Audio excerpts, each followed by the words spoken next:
With us today we have Vincent, and now as a trouble to pronounce it, Willem Van Gogh, the great-grandson, is it the great-grandson? Good, of Theo Van Gogh,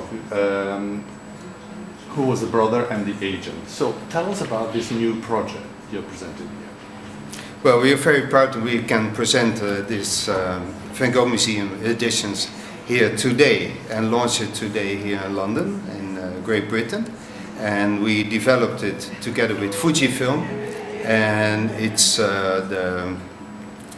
meets the highest standards of our museum with regard to a reproduction, a 3D reproduction. And it has the same colors, the same size and the same texture as the original ones in our museum's collection.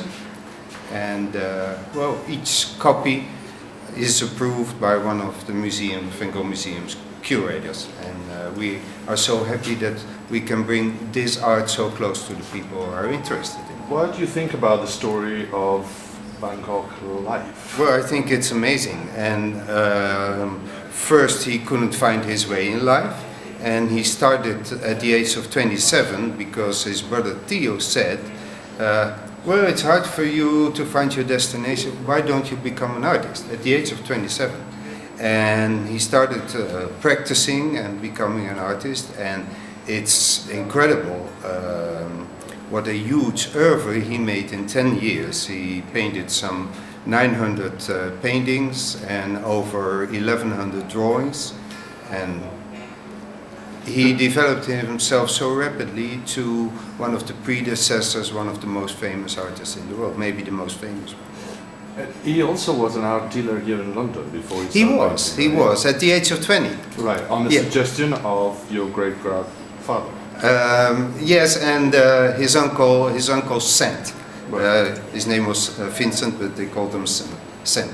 And he lived here for 1 year, and he had a landlady. He rented a room at Brixton Road, and well, he was not so lucky in love affairs, and he fell in love with the daughter of the landlady, Eugenia, and he proposed to her not knowing that she was engaged already. So that was a problem, and his mother heard of it, his mother in the Netherlands, and she arranged that he was sent to the French subsidiary of the art dealer called Goupil and Son. Do you think that was the cause of his depression?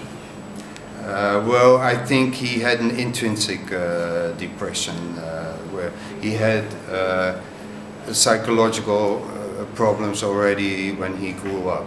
And we had a seminar last September on this topic.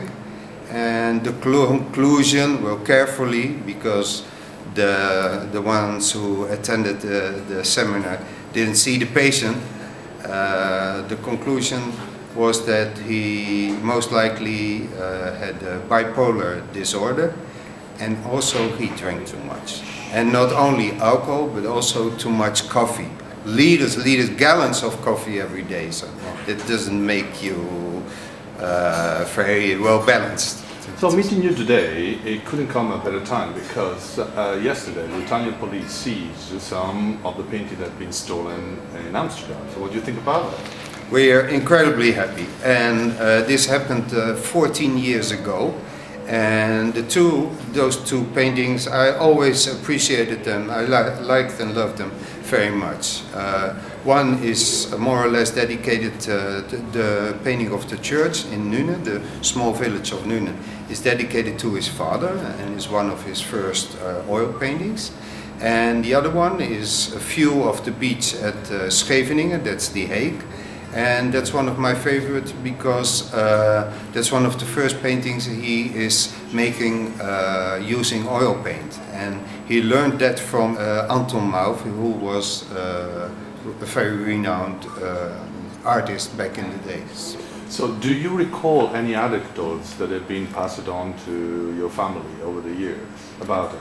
What I think is a very nice anecdote is that after painting the potato eaters in the south of the Netherlands, Vincent moved to Paris to learn what contemporary painting was. And Paris was the capital of the Western world. And in Paris you could find Impressionism, Pointillism, all the isms we say. And in this series, this selection of 9 paintings, we have one painting of when he lived in Paris, and it's called the Boulevard de Clichy. Boulevard de Clichy. That's around the corner where Vincent and his brother Theo lived. And he was not lucky in love, as I said before. But he fell in love in Paris with Agostina Segatori, and she was the owner of a restaurant, cafe restaurant, bar restaurant called Le Tambourin. And as a starting artist, he never had money, and he spent all his money on buying, purchasing the oil paint, the canvas, etc. And so he fell in love with Agostina Segatori, and he had no money to buy her flowers. So he was practicing on colors and color contrast, and he made a series of 40 still lifes of flower bouquets. And having painted 3 of those flower bouquets, he said, "This one is for you, this one is dedicated," because he had no money. So it was also romantic. Very romantic, and I love the story. Do you know the influence that Gauguin had on him? Because they seem to have like a kind of a love and hate relationship. Yes, they had, they both were very complicated characters. And they lived and worked together for 2 months in Arles, the town in Provence district, which you can consider as the capital of Vincent's oeuvre. And Gauguin inspired Vincent deeply. And Vincent wanted to innovate the arts. And he thought, and I think he was right, that Gauguin was the greatest artist of their generation. And he was innovating the arts. So they had many disputes and many conversations, and Vincent was obsessed by this. And Gauguin was more like, we say, a Burgundian, and he liked a nice dinner, a very good wine, to enjoy that. And Vincent was obsessed by innovating the arts. And well, in my opinion, bringing 2 artists together and bringing them together in one house, the Yellow House in Arles, means trouble. And that's what happened. So after exactly 2 months working and living together, they had a serious fight, and Vincent cut off his ear. Right. And that was the reason that Gauguin left and went back to Paris. In a letter addressed to Theo, he said that he wanted to give this, he would like to have his painting given to the people, or that the people can see it. Is this exhibition part of that? Well, it is. We are inspired by that letter, and it gave us the permission to set up this project in a very extensive way. Most definitely. Okay, Vincent Van Gogh, thank you very much for being with us. You're welcome. Thank you.